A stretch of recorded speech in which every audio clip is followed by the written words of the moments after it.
অর্জুনকে জোর করে পাগলা গারদে নিয়ে যায়, যার জন্য মিছরি অর্জুনের সাথে দেখা করতে চাইলে পাগলা গারদের লোকেরা মিছরিকে ঢুকতে দেয় না, যার জন্য মিছরিকে একটা পর্যায়ে নিজেই পাগল সেজে আর পাগলা গারদের প্রত্যেকটি জিনিস ভাঙতে লাগে, যার কারণে পাগলা গারদের লোকেরা মিছরিকে পাগল ভেবে পাগলা গারদে ঢুকিয়ে নেয়। তখন দেখা যায় অর্জুনকে একটা পাগল ডিস্টার্ব করছে, যার জন্য অর্জুনের মাথা গরম হয়ে যায়। সে পাগলের মাথায় আঘাত করে। অর্জুন অবাক হয়ে যায়। ঠিক তখনই পাগলা গারদের লোকেরা তো অন্য জায়গায় নিয়ে যাচ্ছিল, তার অন্যদিকে মিছরির কেউ তো পাগলা গারদের লোকেরা অপর দিকে নিয়ে যাচ্ছিল, যার কারণে মিছরি আর অর্জুনকে কোনোভাবেই দেখতে পারে না।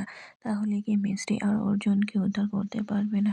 তো হ্যালো বন্ধুরা, সিঁদুরের মূল্য 225 নম্বর এপিসোডে আগামী পর্বে আপনারা দেখতে পাবেন মিছরির মাথার উপরে একটা ওড়না পড়ে যায়।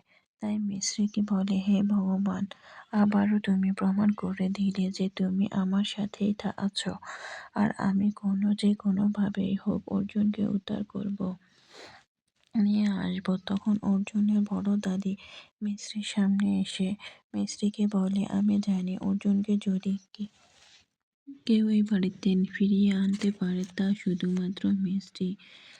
তারপরে অর্জুনের মা এসে অর্জুনকে আশীর্বাদ করে। মিছরি একে বলে অর্জুনের ছোট দাদির কাছে আশীর্বাদ নিতে চায়, কিন্তু অর্জুনের ছোট দাদি কিছু বলে না। যখন মিছরি যেতে লাগে ঠিক তখনই অর্জুনের ছোট দাদি মিছরিকে ডাকে আর বলে, আজকে মিছরি এ বাড়িতে শুধু অর্জুনকে উদ্ধার করতে যাবে না, সে সাথে তো আমার আশীর্বাদও যাবে। এই বলে অর্জুনের ছোট দাদি মিছরির মাথার উপরে হাত রেখে তাকে আশীর্বাদ করে দেয়, আর সেটা দেখা তো বাড়ির সকলেই খুশি হয়ে যায়। সেজন্য বাড়ির সকলে মিছরিকে অর্জুনের কাছে যেতে বলে এবং সে সাথে তাকে উদ্ধার করে আনতে বলে। অন্যদিকে প্রিয়া মনে মনে বলে, মিছরি যদি অর্জুনকে আনতে পারে তাহলে তো এই বাড়ির সকলে মিছরিকে মিছরি করবে, তাহলে তো আমার কিছুই থাকলো না।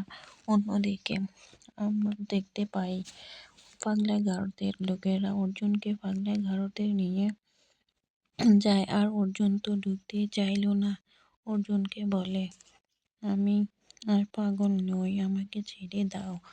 তখন মিছরিকে অন্যদিকে নিয়ে যায়।